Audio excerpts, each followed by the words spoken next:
Can I test drive this car? Three salesmen looked at each other and pointed at me, laughing hysterically. One leaned on the luxury car and smirked. Buddy, this isn't a tractor. This car starts at 6 figures. Another added, old man, the parking lot is over there. The used cars are on the other side. I think you're lost. My name is George Miller. I'm 63. I wear old steel-toe boots and a faded work jacket. The same jacket I wore 30 years ago when I opened my first repair shop in Chicago. Then the sales manager stormed out like an angry dog, eyes full of contempt. Listen, old man, he barked. Don't waste our time. You can't afford to look at this car, let alone drive it. Security moved closer. People laughed. Someone even recorded it. And just when the humiliation was at its peak, a soft voice broke through the noise. A young woman, barely in her 20s, hands trembling, handed me a cup of coffee. Sir, I can introduce the car to you if you're interested. You don't have to buy anything.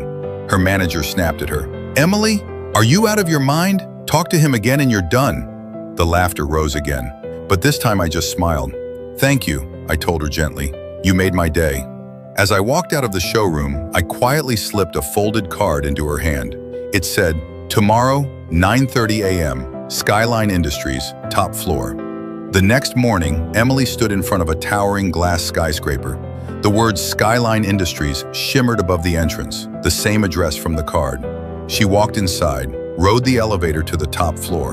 The receptionist greeted her warmly. Good morning, Miss Emily. Mr. Miller has been expecting you. Emily froze. Miller? Yesterday's old man? Then the office doors opened, and there I stood, the same man they threw out of the dealership yesterday, now in a tailored suit, overlooking the entire city from a wall of glass.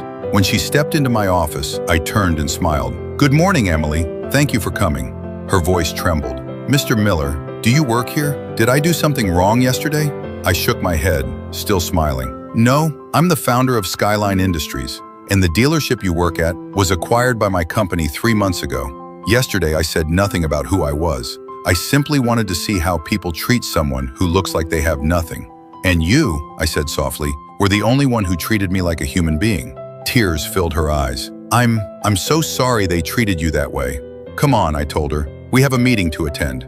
When the meeting room doors opened, dozens of executives stood up at once. Good morning, Chairman, they said in unison. Emily's steps faltered. Her world tilted. She finally understood. The man they mocked yesterday was the man everyone here respected. Then, the 4 people who humiliated me yesterday were escorted into the room. Their faces were pale, their legs weak. I didn't even look up. I just said, I've reviewed the footage. Your behavior wasn't just rude. It shattered the values of this company. The manager tried to speak.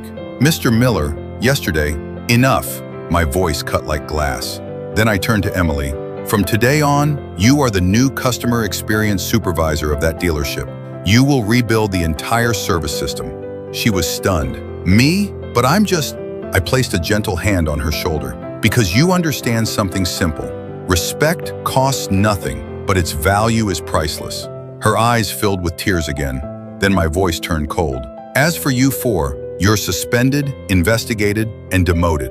Skyline Industries has no place for people who mock customers. Their faces collapsed in shock. Everything they laughed at yesterday came crashing back at them today. And I ended with one final truth. Never look down on anyone. You never know who they really are. If you believe the same, that kindness is free and respect is worth more than money, comment below.